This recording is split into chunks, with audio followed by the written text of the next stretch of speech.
Ya está con nosotros el abogado fiscalista y quien además es licenciado en Derecho con una maestría en Derecho Fiscal y especialidad en Evaluación de Impacto Legislativo. Si esto fuera poco, también es licenciado en Política y Gestión Social y además cuenta con posgrados y diplomados en Diseño de Normativo y Técnicas Legislativas por la Universidad Pontificia de México y de Argumentación Jurídica en la Universidad Iberoamericana. También actualmente pertenece al Instituto de Investigaciones Jurídicas de la máxima casa de estudios de la Nación, que es la UNAM, donde es doctorante en la tesis Economías de Opción, Mecanismos de Planeación Fiscal Internacional. Ha sido expositor en diferentes temas desde el 2006 a nivel de cursos, diplomados, licenciaturas y maestrías en diversas universidades y colegios, entre los que destacan las materias de Derecho Fiscal, Análisis del Código Fiscal, Medios de Defensa Fiscal, Derechos Aduaneros e Impuestos al Comercio Exterior. Y si esto fuera un poco de la semblanza, también es autor de diversos artículos que tienen que ver en especial con su área, que es la parte fiscal, en materia fiscal. Publica en dos revistas especializadas. Además, como Trade, Plata and Custom, asesores en soluciones, y colabora también en Radio Fórmula y en MBS.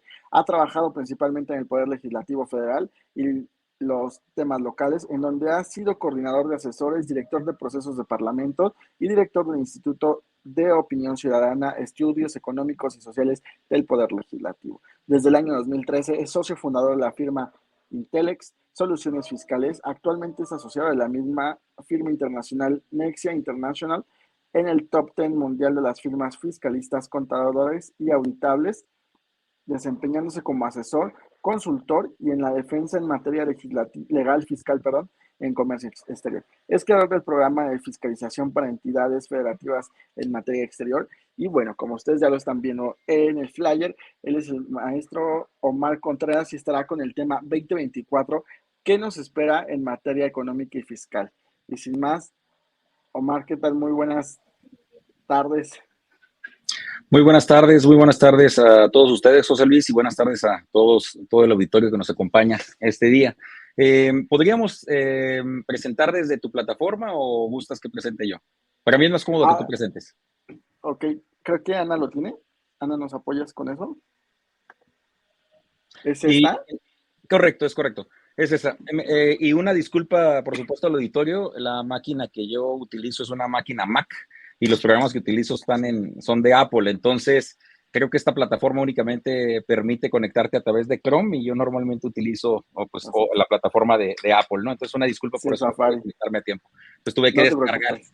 que descargar ese programa. Bueno, en primer lugar comentar, yo sé que esta plática es muy corta, entonces vámonos un poco rápido. Me pidieron a mí comentar algunas ideas como sobre cómo en materia fiscal o cómo poder apoyar a las empresas desde el ámbito fiscal, a las nuevas empresas que puedan iniciar negocios en México y cómo hacer para poder fortalecer a estas empresas.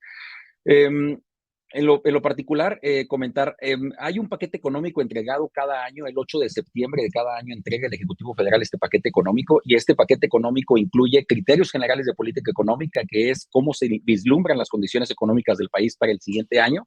Hay una ley de ingresos de la Federación también para el siguiente año. Existe también una parte de reformas fiscales y existe obviamente el presupuesto en qué se va a gastar todo esto, ¿no? Entonces hay una parte que hace asequible los ingresos del gobierno federal, que de eso estamos hablando con la ley de ingresos, con la miscelánea fiscal, con las reformas fiscales, y otra parte que es cómo se gasta el gobierno federal los recursos. Adelante, por favor. ¿Qué es lo que viene para el año 2024? Primero, comentar a todas las personas que nos están escuchando. El mundo está compuesto básicamente de esta manera. Si nosotros dividimos el mundo en un globo terráqueo, prácticamente esta tabla no está actualizada. Sin embargo, hay que recordar que esta tabla es prepandemia. Esta tabla, si mal no recuerdo, es del año 2020, 2021.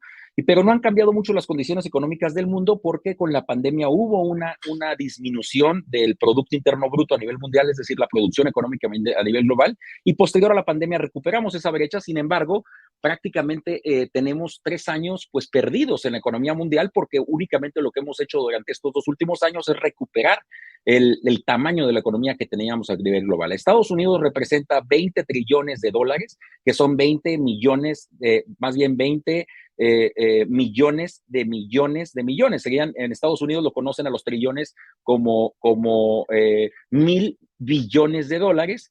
Y en México los 1,000 billones, el millón de billones viene siendo trillón, ¿no? Entonces son 12 ceros para el caso en México o el caso en español, y en el caso del sistema inglés, ellos conocen a los trillones como 1,000 billones. Entonces Estados Unidos representa el 25% de la economía mundial, uno de cada 4 dólares que se producen a nivel mundial, uno de cada 4 pesos, de cada 4 monedas que se producen a nivel mundial, es el tamaño de la economía estadounidense, y solo es equiparable a prácticamente toda la zona euro en conjunto. Más bien es más grande que la zona euro en conjunto, porque hay que recordar que Inglaterra ya no es parte, la Gran Bretaña ya no es parte de la Unión Europea. Entonces es comparable ese mercado, y obviamente China, Japón, India juntos representan básicamente lo que produce Estados Unidos. Estados Unidos sigue siendo la economía más poderosa a nivel mundial, y México, si ustedes toman en cuenta esta tabla, pues ahí lo van a encontrar entre los países de América Latina, y México básicamente produce el 1,5% de la economía a nivel global. Adelante. De tal manera, de tal suerte que durante todos estos años, pues la economía no ha tenido variaciones. El único caso que ustedes podrán observar en esta gráfica es el caso de China, que viene creciendo bastante acelerado, con bastante rapidez. Sin embargo, la economía china aún no alcanza el tamaño de la economía estadounidense. Adelante. ¿Cuál es la actividad económica mundial? Bueno, número uno, hay que recordar las condiciones económicas que están prevaleciendo actualmente, ¿no? Este tamaño de la economía que nosotros conocemos a nivel global, podríamos nosotros asemejarlo a lo que está ocurriendo, o la característica que tiene estos últimos años, o este último año, básicamente el año 2023, 2022, es que hay una guerra promovida en Europa entre Ucrania y Rusia, o más bien entre Rusia, una invasión por parte de Rusia hacia Ucrania, y esta guerra lo que está provocando es una variación o unos cambios de condiciones globales para poder invertir, o cambios para la inversión a nivel global. Estos cambios de la inversión, obviamente, posterior a la pandemia, implican impactos económicos muy agresivos, sobre todo para los países europeos, no tanto para los asiáticos, pero sí para los europeos, y en menor medida para el caso estadounidense y el caso de América Latina. Por ese motivo, las monedas, pues en su componente mundial, hay una redirección de los portafolios de inversión, y por lo tanto el dólar está perdiendo valor frente a los portafolios de inversión, que representan opciones más sólidas o más estables para poder asegurar las inversiones a nivel global. En el caso de Europa, lo que está ocurriendo es que materias primas que son producidas en Ucrania y en algunas regiones de Rusia, por el tema de la sanción económica, del bloqueo económico que le están aplicando los países de la OTAN, en particular contra Rusia, eso está haciendo que la inflación venga de manera acelerada. Lo estamos viendo en México, lo estamos viendo en Estados Unidos, y esas son las condiciones que están prevaleciendo a nivel global, y eso retribuye, o eso conduce a que China esté creciendo un poco más económicamente de manera más acelerada, igual en el caso de la India, ¿no? ¿Seguimos? Ahora, ¿qué nos plantea el gobierno federal en este paquete económico? Bueno, aquí tenemos nosotros, antes de entrar a esa parte, tenemos nosotros cómo Estados Unidos siendo una buena opción para la inversión. Prácticamente 7 estadounidenses equivalen a un mexicano en materia económica. Suena bastante drástico, bastante preocupante o bastante triste, pero eso es lo que está ocurriendo. 7 mexicanos. La capacidad económica en promedio de 7 mexicanos es lo que produce un estadounidense. Entonces, nosotros tendríamos en este sentido, pues, que incrementar la capacidad económica para poder compararnos, pero ni siquiera la zona euro en su componente económico es equiparable a los Estados Unidos. La zona euro tiene 520 millones de habitantes, y apenas 520 millones de habitantes contra los 330 millones de habitantes que tienen los Estados Unidos, y apenas en producción económica representa lo que es Estados Unidos. Estados Unidos es líder de las 8 de las 10 empresas más grandes de todo el mundo son estadounidenses. Solamente la número 7 y la número 9 son empresas chinas. El resto son empresas estadounidenses. Y bueno, y prácticamente el tamaño de la economía estadounidense es 20 veces más que la economía de Estados Unidos. Biden tiene para gastar 20 veces lo que tiene el presidente López Obrador en el caso mexicano. Adelante, por favor. Bueno, ¿cuáles son los riesgos que está proyectando la Secretaría de Hacienda y Crédito Público para el año 2023? Hay unos riesgos que vienen decreciendo. Esto que habíamos comentado con respecto a Rusia y Ucrania, obviamente hay un tema de flujos, un riesgo para los flujos financieros y la cotización en tipos de cambio a nivel global, pero son riesgos que vienen hacia la baja porque esta guerra es bastante prolongada. Hay restricciones a las exportaciones de algunos países también, y eso influye en los términos del abasto de alimentos y el tema de la inflación. Hay riesgos climatológicos y fenómenos meteorológicos también. Hay una desaceleración pronunciada en la economía global, donde la Unión Europea y China ya han mostrado resultados por debajo de los estimados. Entonces, China y la Unión Europea no están creciendo económicamente como se esperaba. Hay una disminución también o eliminación de sanciones económicas a Rusia y una menor incertidumbre en mercados financieros derivado de la resolución del conflicto entre Rusia y Ucrania, una aceleración del crecimiento global y de Estados Unidos que permite a variables como el turismo, la remesa, las exportaciones mexicanas, a contribuir al desarrollo económico de los países, un incremento acelerado de la inversión en los Estados Unidos, un mayor dinamismo manufacturero, que eso aplica o como el sector industrial se está creciendo, pues es bastante positivo para México. Mientras Estados Unidos crezca o Estados Unidos se estabilice económicamente, a nosotros como el mayor socio comercial de Estados Unidos todavía habíamos sacado a China de esa posición gracias a Trump, y ahora de nueva cuenta China volvió a ser el mayor socio comercial de los Estados Unidos, pero hoy estamos recuperando esa posición de mayor socio comercial, y mientras a Estados Unidos le vaya bien, a nosotros nos va a ir bien. Si Estados Unidos está creciendo económicamente, está tratando de controlar su inflación, lo mismo sucederá en el caso mexicano. ¿Seguimos? ¿Cuál es el panorama actual que nos señala Banco de México? Una inflación a nivel mexicano de 6.08% en lo que va hasta agosto de este año. Eso significa que si nosotros teníamos 100 pesos el 1 de enero del año 2023, esos 100 pesos valen ahorita 94 pesos, esa es la pérdida adquisitiva que está ocurriendo con la moneda mexicana, una inflación en general de 4.64%, un tipo de cambio de 17.17 pesos que parece bastante estable, una unidad de inversión de 7.85 pesos por UDI, reservas internacionales bastante estables y en crecimiento. Teníamos 192 mil millones de dólares en las reservas cuando entró López Obrador, y hoy tenemos 204 mil millones de dólares en las reservas. Las tasas de interés se mantienen altas por la capacidad, o más bien por el miedo o la intranquilidad de Banco de México, o por la necesidad de Banco de México de controlar la inflación. Entonces tenemos tasas de interés bastante altas. Eso significa que los créditos se vuelven cada vez más caros, pero por otro lado están tratando de controlar la inflación. El crecimiento mundial de la economía pensábamos que iba a ser del 3.5% para este año y estamos creciendo al 3%. El crecimiento en México al segundo trimestre de este año, es decir, al cierre de junio, está pronosticado que cerremos el año creciendo 3.6%. Todavía no llegamos al 4.5% de crecimiento que necesitamos para poder cambiar las condiciones económicas del país, pero es un crecimiento económico que es bastante loable. ¿Seguimos?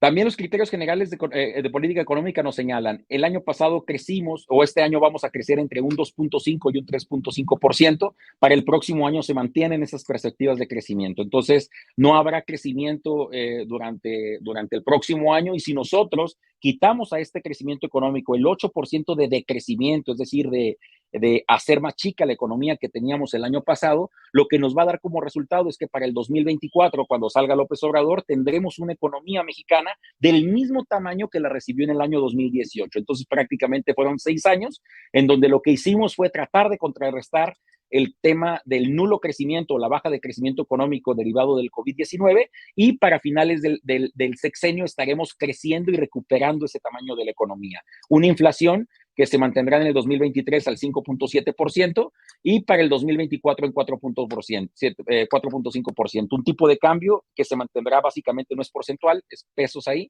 2023 en 17.3, y ahora Hacienda lo está pronosticando en 17 pesos con 60 centavos. Una tasa de interés que este año va a cerrar en promedio en 11.3 puntos, es decir, va a haber al final del año una baja de la tasa de interés, preocupados ahora ya más por el crecimiento económico que por la inflación que parece estar contenida. Y en la tasa de interés para el 2024 seguirán bajando las tasas de interés para que el fin del próximo año estemos en una tasa de interés promedio de 8 puntos, de 8%. El petróleo de 67 pesos que tenemos actualmente va a bajar el precio del barril de petróleo de acuerdo a estimaciones Hacienda y la plataforma de producción que se mantiene prácticamente estable. Seguimos teniendo un déficit en la cuenta corriente, es decir, más gasto que ingresos del gobierno federal y eso lo estiman en 14,945 millones de pesos ese déficit presupuestario. ¿Seguimos? Ahora, ¿qué tenemos aquí en Producto Interno Bruto? Tenemos prácticamente en este Producto Interno Bruto ese tamaño de crecimiento. La inflación, como los comentaba, para el 2024 se está proyectando en 3,8%. Esperamos que lleguemos, nunca le atina Hacienda. Hacienda siempre dice que vamos a tener menor inflación y al final de cuentas terminan explicando por qué no tuvimos la inflación que ellos proyectaban. Finalmente hay una pérdida del poder adquisitivo en el caso mexicano. El tipo de cambio señalábamos 17.3, 17.6 para el año 2024, para el fin de periodo. Y bueno, ahí está, ¿no? El déficit en la cuenta corriente. ¿Seguimos?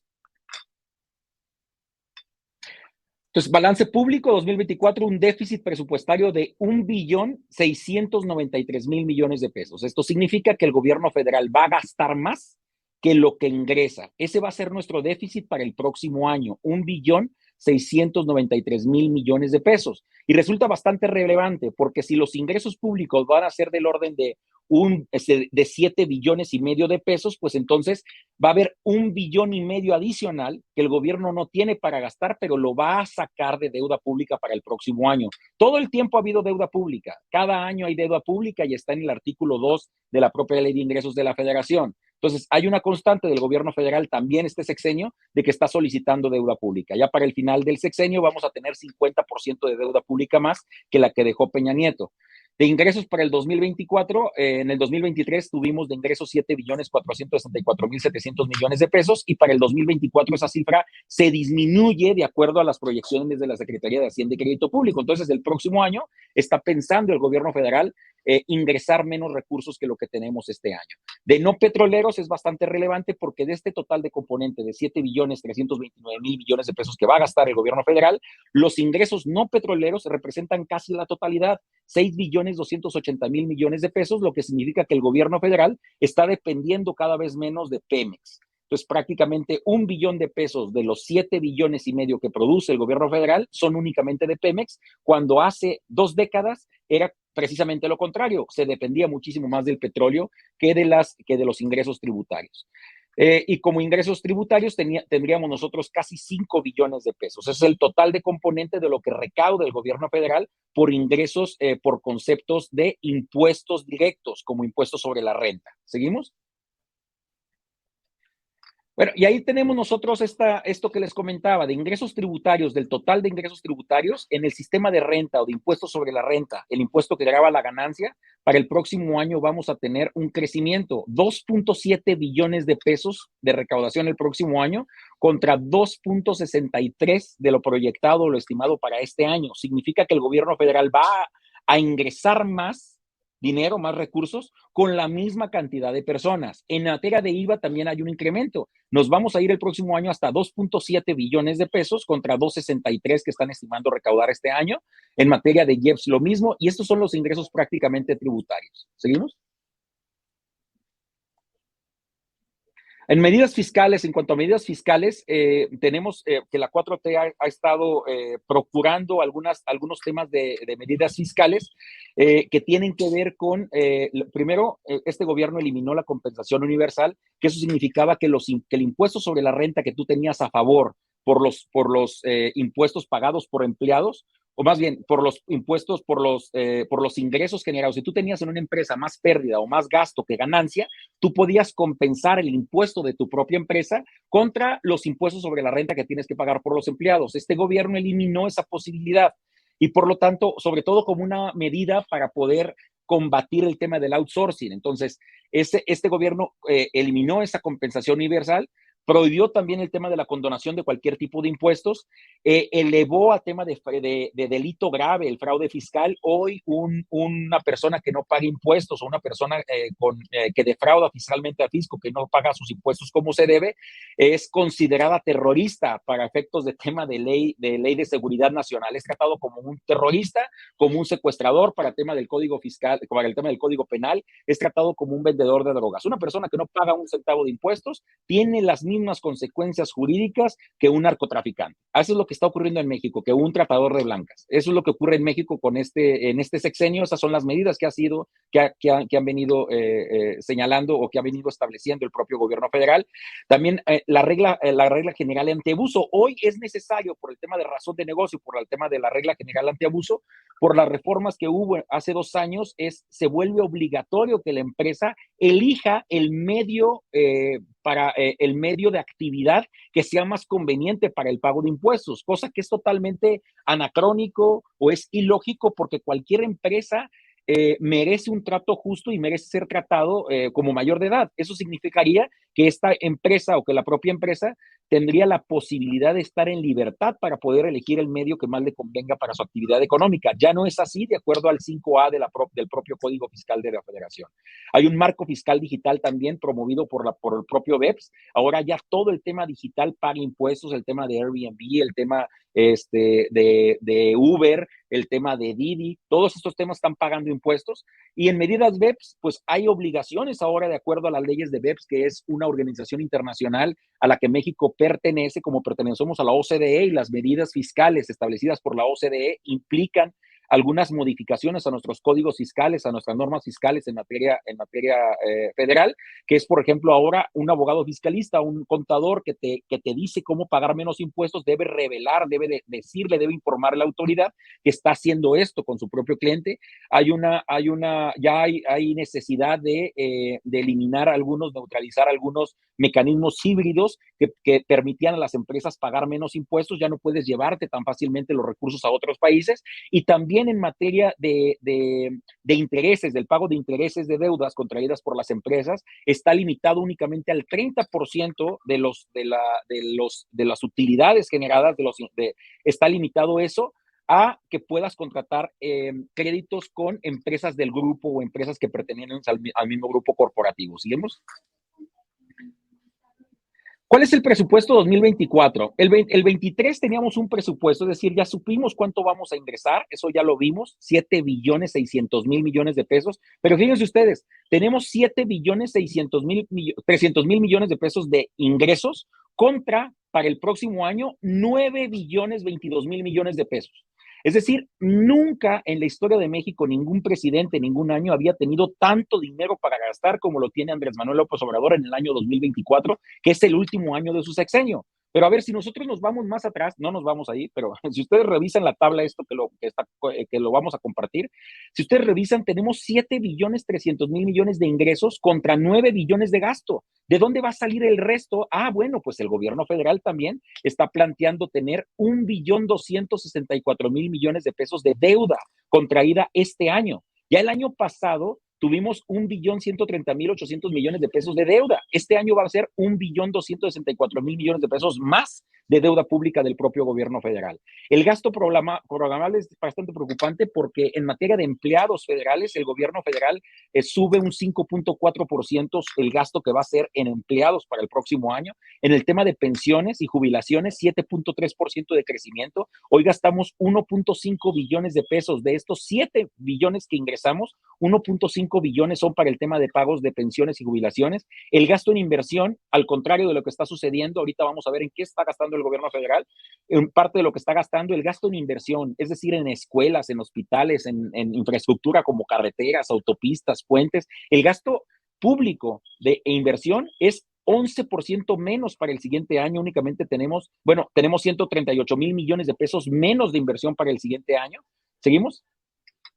En tanto que sí crece. Bueno, ahí tenemos nosotros el tema del gasto corriente, pensiones y jubilaciones, el próximo año 1.5 billones de pesos para pensiones.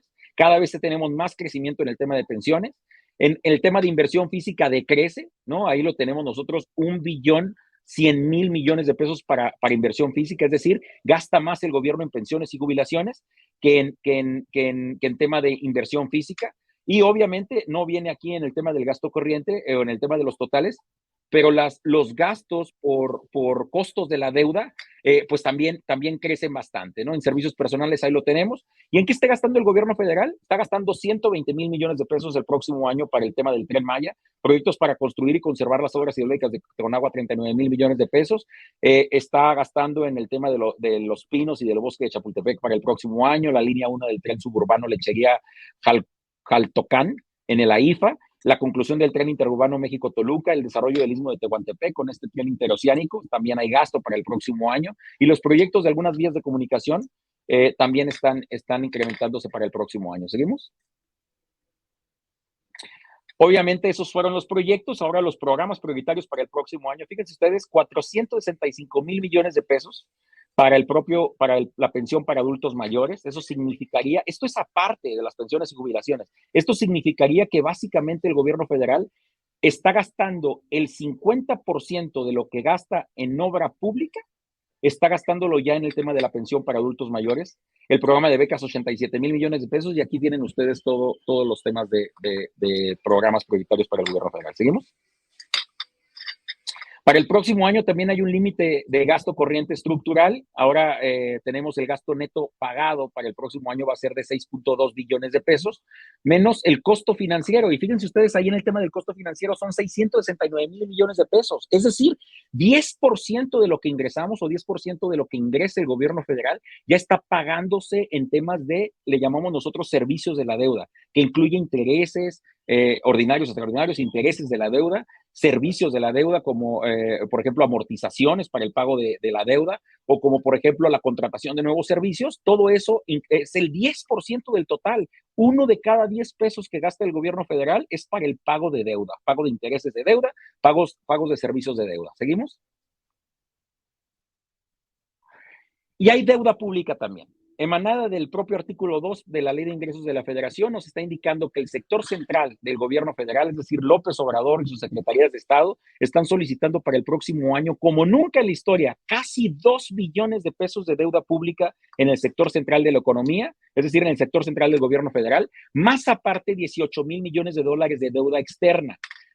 Si esto se lleva a cabo, si esto se aprueba, que va a aprobarse porque Morena tiene la mayoría y cada año se aprueba, no hay tema con aprobar el presupuesto ni la ley de ingresos de cada año, ahorita ya tenemos 14,000 millones de pesos de deuda pública. Esto nos estaría elevando más o menos la cantidad a unos 15,000 millones y medio de deuda pública para el siguiente año.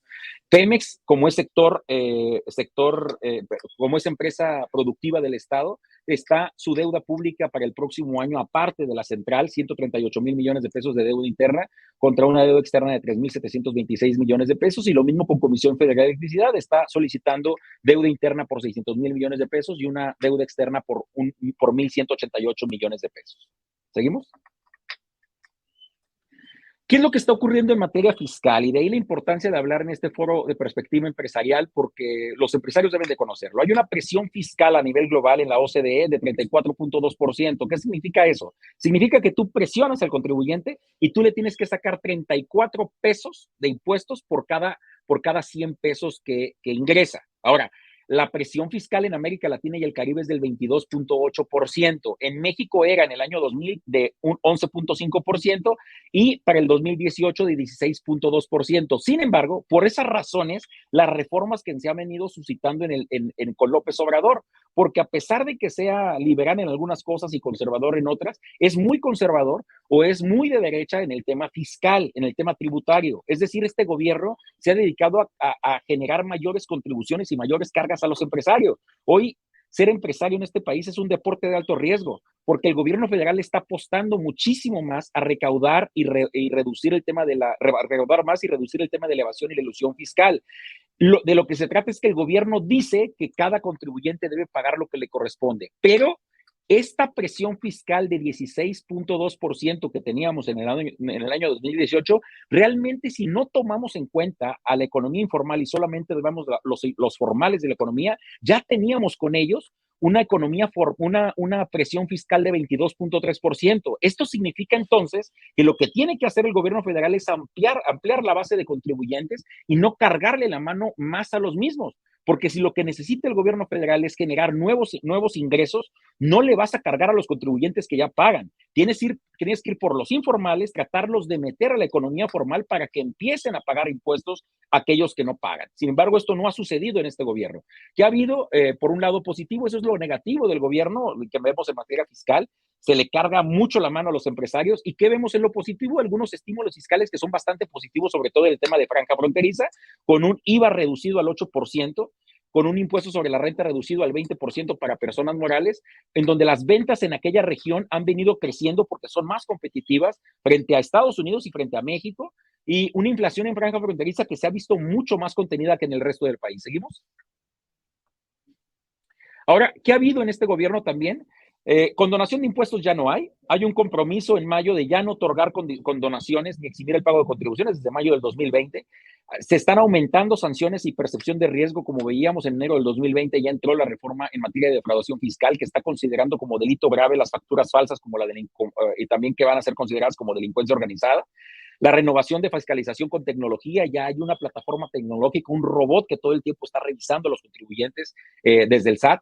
Pago de impuestos sobre la renta por ingresos de arrendamiento ya son obligatorios. En los juicios de arrendamiento tienes que comprobar que estás pagando impuestos por arrendar tu casa. Hay una retención de IVA a su contratación laboral que entró en vigor en aquella época y ahora está entrando el REPS en su lugar. Hay una economía digital también aunada a esto, ya las plataformas digitales, como decíamos, hasta en el tema de importaciones ya están pagando impuestos sobre la renta, aquellas personas que se dedican a esto, a Amazon, Mercado Libre, etcétera, que son importaciones y que lo hacemos desde la plataforma digital, las personas que te venden ya pagan impuestos en México. ¿Seguimos? Y hay también mayores contribuciones o medidas que el gobierno federal está está señalando en este paquete económico para disminuir la inflación. Ya lo decíamos, ¿no? Estas medidas, ¿seguimos? Para no tardarnos, tenemos muy poco tiempo. Y hay riesgos macroeconómicos ligados al tema de la pirámide poblacional, y esto es bastante relevante. Antes las personas, pues vivían más tiempo, más bien vivían menos. El promedio de edad rondaba sobre los 65 años, 70 años, fue creciendo. Ahorita tenemos un promedio de edad, o más bien una esperanza de vida muchísimo mayor. Es decir, la gente cada vez está más tiempo en edad de pensionarse. Eso significa que no solamente no se mueren, sino que además tenemos que mantener a esta gente que está grande y grande de edad, porque no está produciendo, pero sí tiene pensión, tiene derecho justamente a una pensión y a una jubilación, y justamente también tiene derecho a salud. Pero ahora el riesgo o el tema económico es que los tenemos que mantener. Y ahora ya nadie se muere de diabetes. Lo que está ocurriendo es que el gobierno tiene que mantenerle sus medicamentos todo el tiempo que le resta de vida. Y esto está ocasionando muchísima presión para las finanzas públicas, y por lo tanto el gobierno esto está derivando en mayores condiciones de fiscalización, en mayor necesidad de fiscalización para las empresas y los empresarios. Y esto va a ser una constante. En el 2020 teníamos 9.8 millones de personas en edad de jubilarse. Para el 2040, ya en 15 años, en 16 años, vamos a ser 20 millones de personas que vamos a tener derecho a pensionarnos y jubilarnos, y vamos a exigir mayores condiciones de salud o tenemos derecho a mayores condiciones de salud. Esta será una constante. Ya México no es un país joven, es un país ya que está entrando en la edad adulta, en la edad adulta, y posteriormente será un país de viejos, ¿no? ¿Seguimos? Hay un sistema pensionario que, como sabemos todos, pasó desde el año 94 del 97, perdón, de un sistema de beneficios definidos a contribuciones definidas. En el sistema de salud, como decíamos, los costos están aumentando por el tema de esperanza de vida. Ya nadie se muere de una diabetes, pero bueno, o los cánceres, las enfermedades terminales son cada vez más prolongadas por los medicamentos que tenemos que sufragar. El gasto público por este motivo se está haciendo cada vez mayor en el tema de salud. Y las enfermedades, como decimos, son más costosas y más prolongadas, y una tasa de crecimiento también de los costos médicos. ¿Seguimos? Y bueno, el valor de la canasta básica. México es un país bastante atípico, es un país en donde los promedios económicos de población, en donde el PIB nominal, el PIB promedio, no existe, porque hay muy pocos ricos y hay muchísima cantidad de pobres y una clase media que prácticamente parece inexistente o que cada vez se disminuye más. Por lo tanto, no existen los promedios en México, no existen las modas, y los vemos en esa gráfica, ¿no? ¿Cuál es la línea de bienestar en México? La canasta básica se consigue por persona con 4,381 pesos de ingresos mensuales. Si nosotros multiplicamos esto por 4.1 integrantes, un ingreso familiar mínimo para alcanzar la línea de bienestar, para alcanzar a comprar la canasta básica, tendría que estar por los 17,000 pesos. Sin embargo, hoy el ingreso promedio familiar en México es de 16,536 pesos. Quiere decir entonces que la mayor parte de los mexicanos, de las familias mexicanas, no alcanzan para comprar la canasta básica. 59% de los hogares no lo alcanzan. Y bueno, el salario mínimo, a pesar de que ha ido creciendo, ya es una de las bondades, es algo positivo del gobierno federal, pero lo está haciendo más por el tema de recaudación que por el tema del bienestar de las familias, eso hay que decirlo. El salario mínimo ya en la franja fronteriza ronda los 6,200 pesos mensuales. ¿Seguimos?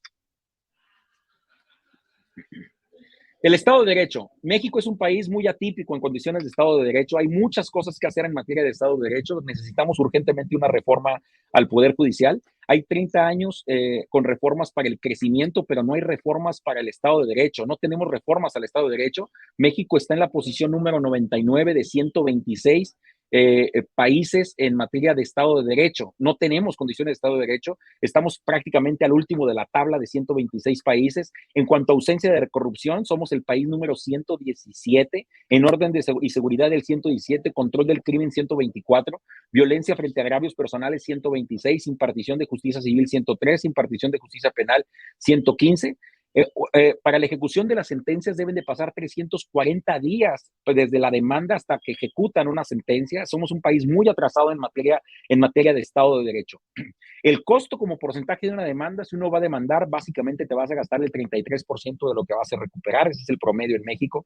Mientras que en China es el 16%, en Chile el 25%, en Corea del Sur, Corea del Sur el 12.72%. En México tenemos 3 veces más que lo que pagan los coreanos por una demanda, 2 veces y media más que lo que paga un chino. Los costos de corrupción en México más o menos van entre el 2 y hasta el 9% del Producto Interno Bruto.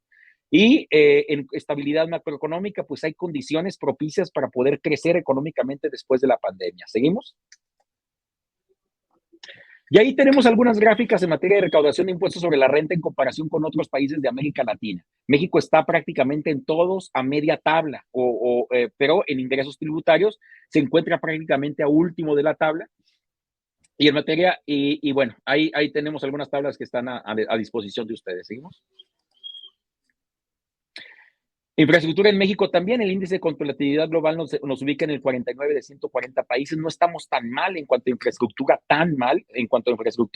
Tenemos necesidad de agua, energía, telecomunicaciones y transportes. Ahí invertimos únicamente el 3.3% de nuestra inversión, del total de gasto. Estamos invirtiendo el 3% cuando deberíamos estar invirtiendo mínimo el 5% para poder crecer. Estamos abajo de Chile, que Chile está en la posición 145.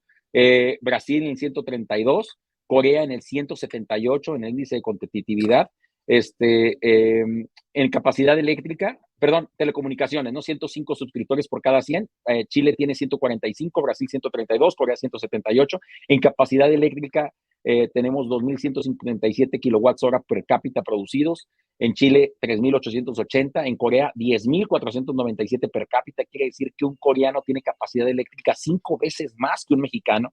En cuanto a la distribución con diferencia entre regiones, hay un rezago prácticamente en las carreteras de la frontera sur.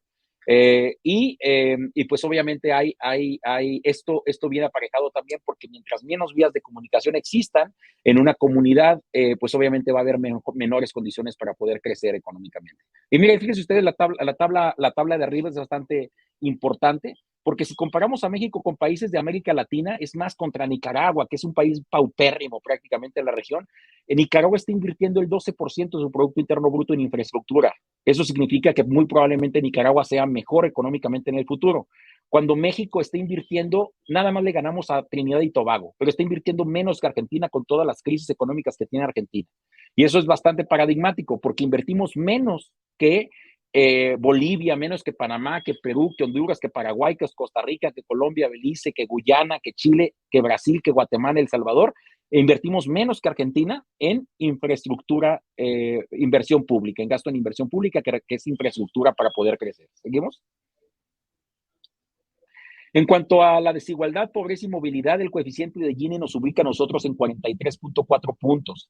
estamos prácticamente en el índice de movilidad igual que Uganda. Ya compararnos con Uganda está bastante preocupante. Estamos peor en movilidad social que El Salvador y que Uruguay. La pobreza del noroeste, recuerden ustedes que el índice de Gini se mide, pues mientras más cercano a uno estás, estamos mejor en condiciones de desigualdad, pobreza y movilidad social, ¿no? La pobreza del noreste, pero hay dos Méxicos, un México del norte y un México del sur. La pobreza en el noroeste es de 27% y la del sur es del 55% en desigualdad, pobreza y movilidad, perdón, en condiciones de pobreza. Hay 27% de pobres en el noroeste contra 55% de pobres en el sur. Es más en Chiapas, Guerrero y Oaxaca. Y lo que nos dice también Coneval es que, bueno, 2008-2018 disminuyó la pobreza de un 44.4% al 41.9% en todo México, pero que en términos absolutos aumentó. Y en movilidad social, y este gobierno también, lo que nos dice Coneval es que ha ido incrementando la pobreza. El último reporte de Coneval nos dice que disminuyó, pero disminuyó contra el año pasado. Eso no es bastante relevante, o disminuyó contra el año 2021 o 22, pero estamos comparando un año de pandemia, ¿no? Eso es bastante relevante. Y en cuanto a movilidad social, solamente el 3% del quintil, del 20% que gana menos de la población puede aspirar a tener el ingreso más alto de la población. Eso es bastante triste, porque en México prácticamente el 97% de la gente que nace muy pobre está condenada muy probablemente a permanecer en esa condición. ¿Seguimos? Creo que ahí termina, ¿no? La presentación. Bueno, ¿seguimos?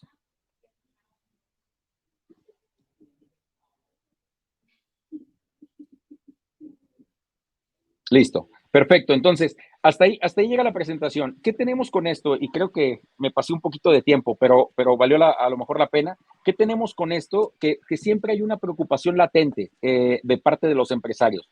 Ser empresario, como lo decía, es una actividad de alto riesgo, ¿no? En México, porque pagamos muchos impuestos y nos cargan la mano a los mismos contribuyentes. No hay más contribuyentes en México. No ha habido una reforma que promueva el paso de la economía informal al sector formal de la economía para que seamos más las personas que paguemos impuestos. Siempre se nos va a cargar la mano a los mismos. Pagamos el 30% de impuestos sobre la renta para personas morales y nos vamos hasta el 35% para personas físicas. Hay mayores actividades de fiscalización, menos gasto público, y estas condiciones son con las que le llegamos a la elección del próximo año. Un gobierno federal bastante obeso en cuestión de gasto público, que va a promover programas como el tema de la pensión de adultos mayores, como Jóvenes Construyendo el Futuro, etcétera.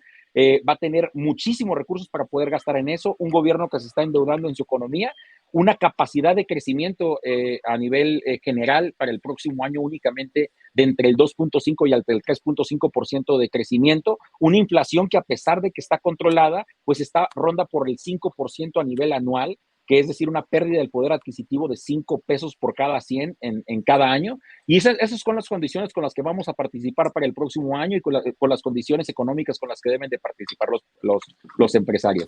Les agradezco mucho, José Luis, y estoy a tus órdenes. Gracias, Omar. Oye, hay algunas preguntas que me han hecho llegar acá por el chat interno. Entre ellos, justo les hizo latente el tema de la gente que no paga los impuestos, lo que nos estabas compartiendo, y que ahora son tratados como delincuencia organizada.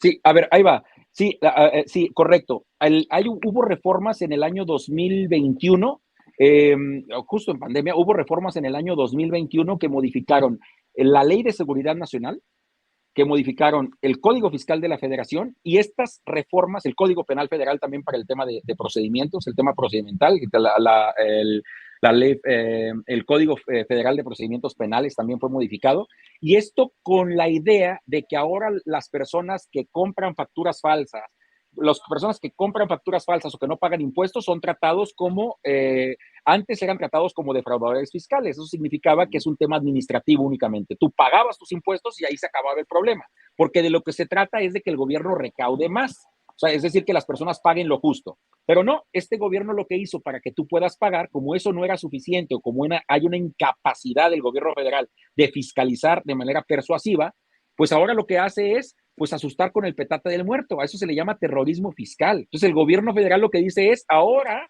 si no pagas impuestos, eres tratado de acuerdo a la Ley de Seguridad Nacional. Hay un límite, una cantidad que debes de superar, pero vas a ser tratado como si fueras un terrorista, como si fueras un secuestrador, como si fueras un narcotraficante. Esas son las modificaciones que se hicieron en el año 2021 por este gobierno en la Ley de Seguridad Nacional. Y en el Código Penal Federal se establecieron también sanciones de penalidad para que estas personas que no pagaban o las personas que no pagaban impuestos fueran tratados como delincuentes y como delincuencia organizada. Y esto se configura cuando hay 3 personas en este esquema. Entonces, imagínate, tú no pagas tus impuestos de manera real porque a lo mejor al contador se le olvidó, el contador no tomó en cuenta unos ingresos y tú no pagaste. Y simplemente con el contador, el accionista y el administrador de la empresa, ahí hay delincuencia organizada. Entonces es bastante relevante o bastante preocupante porque lejos de estimular la inversión, lo que está ocasionando el gobierno federal es que tú tengas como empresario,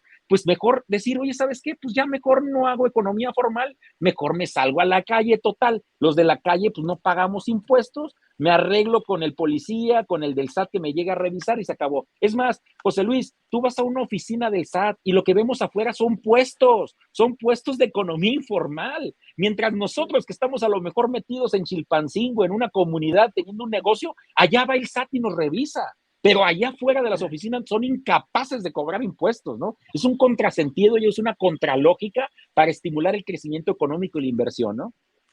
Así, y justo te iba a preguntar eso, que qué pensabas de ello, ya lo has compartido, y sí, totalmente coincido contigo, ¿no? Porque, como bien lo dices, en lugar de alentar precisamente la inversión, pues lo que están haciendo es espantarla simplemente, ¿no? Y dejar ahí, pues prácticamente todo, pues tal como lo encontraron con la economía informal, porque aunque se ha hablado del, si no me equivoco, es Recipro, justo Reciclo, régimen el simplificado de confianza, ¿no? Así es, justo que hicieron la modificación y demás, pues bueno, justo, ay, creo que ahí le movió Ana, justo lo que empezó la gente a notar fueron esas trabas, ¿no? Por, cuando igual de pronto empezaron a solicitar la constancia de situación fiscal, Este es un por, contrasentido también.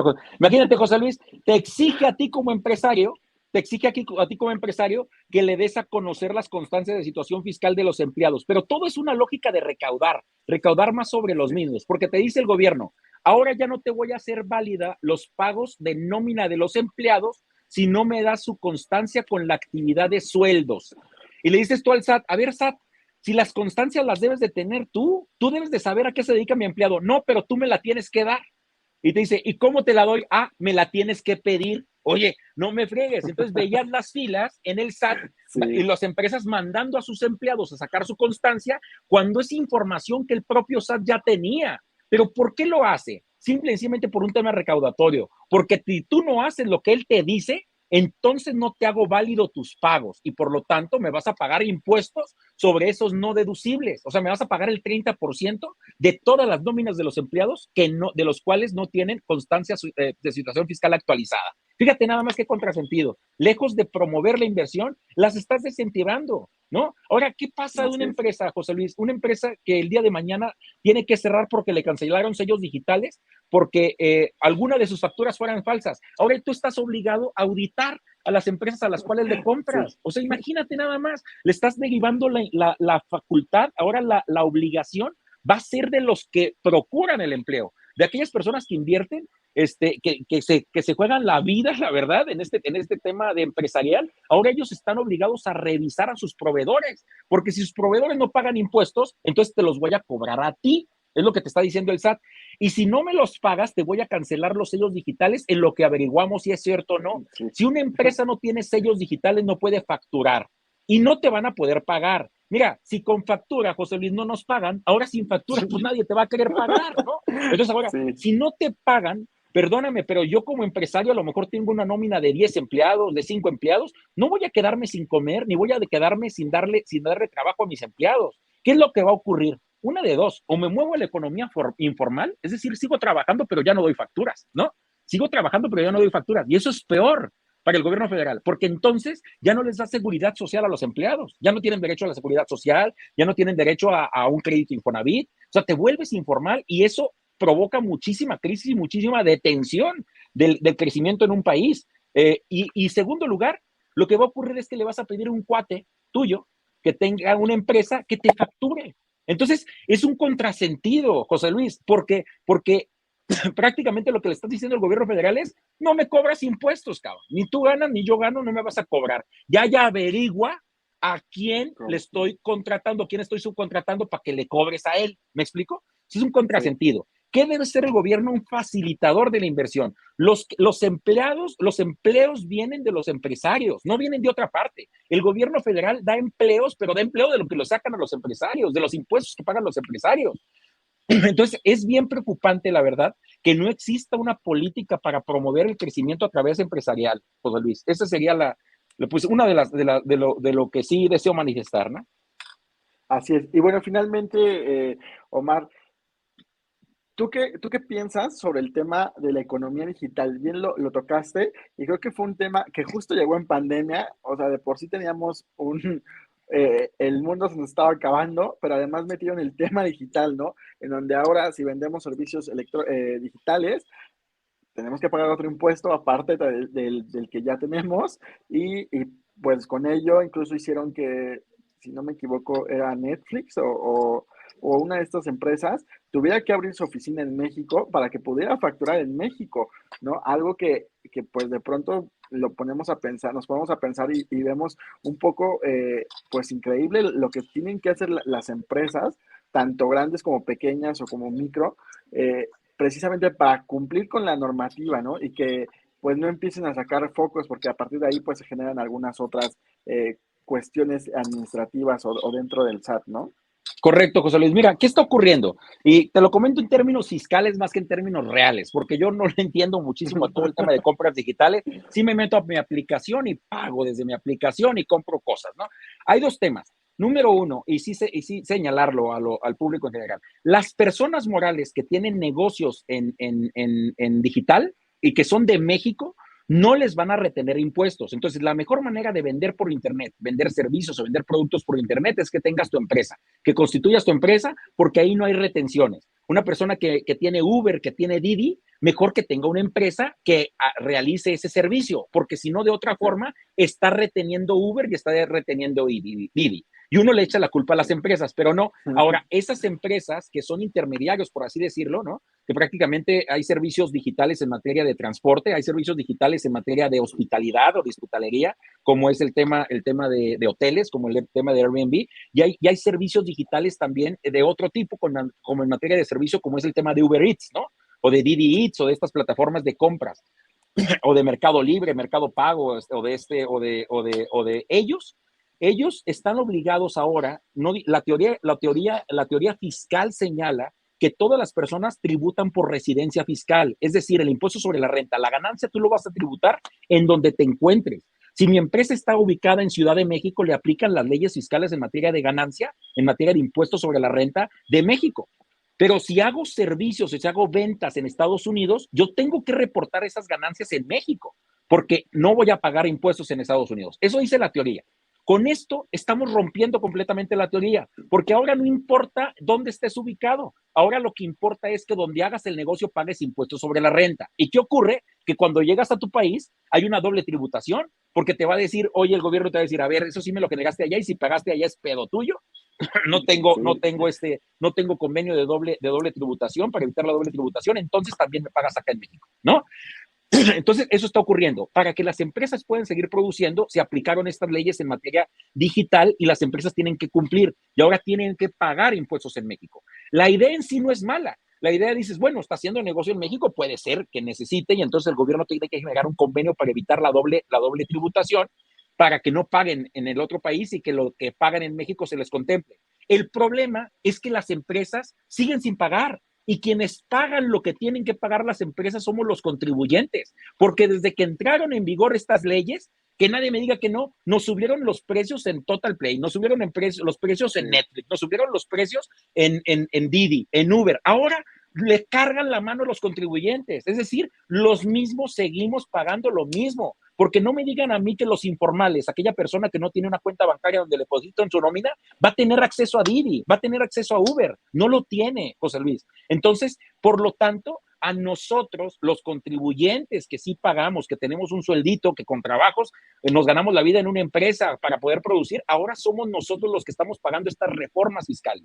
Estas reformas fiscales dicen, el gobierno federal nos dice, o se vanagloria de decir, ahora las empresas que vengan a hacer negocio a México por la vía digital va a pagar impuestos. No, señores, ellos tienen otros mecanismos para no pagar, como el tema de propiedad intelectual. Pues ahora, por eso Google está ubicada en Irlanda, ¿no? O sea, porque tienen mecanismos para no pagar. Por eso se contemplan ahora sociedades en Holanda, para que el tema de propiedad intelectual no les genere impuestos. Por eso tengo sociedades financieras en Abu Dhabi o en Emiratos Árabes Unidos, para no pagar impuestos sobre la renta. ¿Me explico?